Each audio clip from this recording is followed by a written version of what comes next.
என்ன ஜோதி சொல்லுண்ணா. அவனை பார்த்துட்டு வந்தியா இல்லையா? பார்த்து தரமா முடிச்சுட்டு வந்துட்டேண்ணே. தரமா முடிச்சிட்டியா? ஆமாண்ணே. என் தம்பிடா. என்ன தேவா, என்ன ஒரு மாதிரியா இருக்க? ஆமாண்ணே, நான் பார்க்க வந்துருக்கேன். சொல்லு. எங்களுக்குன்னு ஒரு வீடு கிடையாது. பக்கத்துல ஒரு வீடு கட்ட போறோம். சரி கொண்டாடி போய் நம்மளுக்கு தான் சொத்து இருக்குல்ல, போய் கேட்டு வாங்கிட்டு வா அப்படின்னு சொல்றாங்க. என்னடா பேச்சு பேசுற? நமக்குன்னு வீடு இல்லையா? உனக்குன்னு வீடு இல்லையா? இந்த வீடு யார் வீடுடா? என்ன பேச்சு பேசுற நீ? என்னடா நினைச்சுக்கிட்டு இருக்க? வீடு வசதி ஒண்ணுமே கிடையாதுன்னு கொண்டாடிக்குள்ள தவிச்சிட்டு இருக்கிறாங்க, வாடகை கொடுக்க முடியாம. என் சொத்தை தான் நான் கேட்கிறேன். டேய் ஜோதி, பாரு தேவா என்ன சொல்றான் பாத்தியா? அண்ணே, என்னென்ன பேசுற? அவரும் பெரிய மனுஷன் மாதிரி பேசிட்டு இருக்க. உங்களுக்கு மட்டுமாண்ணே, நம்ம எல்லாருமே அவர் தானே அண்ணன். இந்த மாதிரி பேசுறீங்க. என்னவோ குடும்பம் வேற, என் குடும்பம் வேற, நம்ம குடும்பத்துக்கே ஆணி வேற அவர் தானே. என்னப்பா ஆணி வேற? டேய் ஆணி வேற என்ன சொத்தை ஏமாத்திட்டு இது பண்ண குடும்பத்துக்கு இருக்கிறவன் டேய் என்ன என் சொத்தை கேட்கிறேன். என் சொத்தை தானே கேட்கிறேன். நம்ம தாத்தா சேர்த்து வச்ச சொத்தை எங்க பார்க்கத்தானே கேட்கிறேன். அது கொடுக்க முடியாது உங்களால. டேய் நம்ம தாத்தன் பூட்டன் எல்லாம் சொத்து அப்படியே ரோட்ல போட்டு போனானுங்க. அதை கட்டி காப்பாத்தி நமக்குள்ள அப்படி கோட்டை மாதிரி உருவாக்கி வச்சிருக்கேன். என்னடா சொத்து இது? நம்ம சொத்துன்னு வாழ்ந்துகிட்டு இருக்கேன். தப்பா பேசாத. இவனுக்கு ஏதோ குத்திக்கிட்டு போச்சுன்னு நினைக்கிறேன் ஜோதி.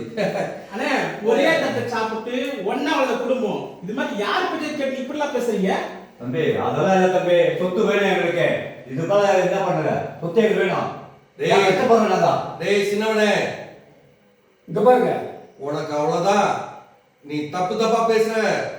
அண்ணே உன் பையன் ஒரு வீடு கட்டி கொடுத்துருக்கல, எங்களுக்கு ஏதாவது ஒரு வீடு கட்டி கொடுத்துருக்கியானே? என் மனசாட்சி இருக்க சொல்லுங்க பார்க்கலாம். டேய் எங்க சொத்தை நாங்க கேட்கிறோம், உங்க சொத்தை நாங்க கேட்கிறோம். டேய் உனக்கு ஆபீஸ்னு சொல்லி போட்டு கொடுத்துறது, நீ தங்கி இருக்கிறதா தனியா வீடு கட்டி கொடுத்துருக்கேன்னு நினைச்சிட்டு இருக்காண்டா பைத்தியக்காரன். இப்படிலாம் பேசுறீங்க? எதுக்கு அவ தம்பியா அக்கா எனக்கு பண்ணிருக்காரு. நீ தம்பியா இருக்கா உங்களுக்கு பண்ணி கொடுத்துருக்காரு. எனக்கு பண்ணிடுறாரா? என்ன பண்ணி சொல்லுங்க. நீங்க படிச்சிருக்கானா? நம்ம தொழில பூரா அவன் தான் பாத்துக்கிட்டு இருக்கான். நீங்க அவனுக்கு ஸ்கூல்ல எந்த ஸ்கூல் சேர்த்து விட்டீங்க? மெட்ரிகுலேஷன் சேர்த்து விட்டீங்க. அவன் நல்லா படிச்சு நல்லா இது பண்றான். நீங்க காலேஜ் ஸ்கூல்ல படிக்க வச்சீங்க. நாங்க அதுக்கு என்ன பண்ண முடியும் சொல்லுங்க. உனக்கு அவனுக்கு எனக்கு நம்ம மரமண்டைக்கெல்லாம் வந்து படிப்பு ஏறடா.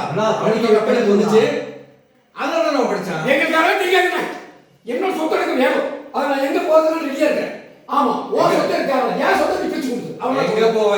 எங்க வேணாலும் போவேன். நீ எங்க சுத்தினாலும் இந்த திருநெல்வேலி ஜில்லாக்குள்ள இந்த பாண்டி வீட்டுக்கு தானே வந்து நிக்கணும்.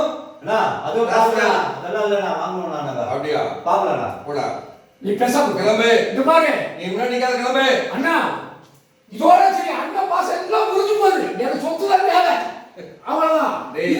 எங்க போனாலும் சரி, கோர்ட் கேஸ் அதான் சரி. ஜோதி இவனை கிளம்ப சொல்லு. தப்பு பண்ற. ஜோதி இவனை கிளம்ப சொல்லு. தப்பு பண்ற.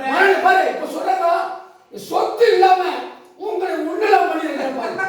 பாப்பலாம். டேய் இங்க பாரு, ஊருக்குள்ளதான் நமக்கு எதிரி நினைச்சுக்கிட்டு இருந்தா, இவனுக்கு ரெண்டு பேரும் உள்ளுக்குள்ளேயே இருந்து புல்லுரிவு மாதிரி எதிரியா மாறி இருக்கானுங்க. என் அனுமதி இல்லாம இந்த வீட்டுக்குள்ள அவனுக்கு காலடி பட்டுச்சு, உன் கழுத்துல கத்திய வச்சிருவேன். இனிமேல இருந்து அவனுக்கு இந்த வீட்டு வாசப்படியே மிதிக்க கூடாது.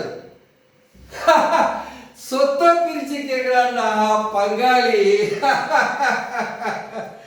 டேய் இந்த திருநெல்வேலி பாண்டி யாருன்னு தெரிஞ்சிருந்தோம். அவன் கூட பிறந்த தம்பிகள் மாதிரி வளர்த்து அவங்களை நல்லபடியா பார்த்து ரசிச்சு இந்த திருநெல்வேலிக்கே ராஜா மாதிரி உலாவ விட்டு இருந்தான்டா.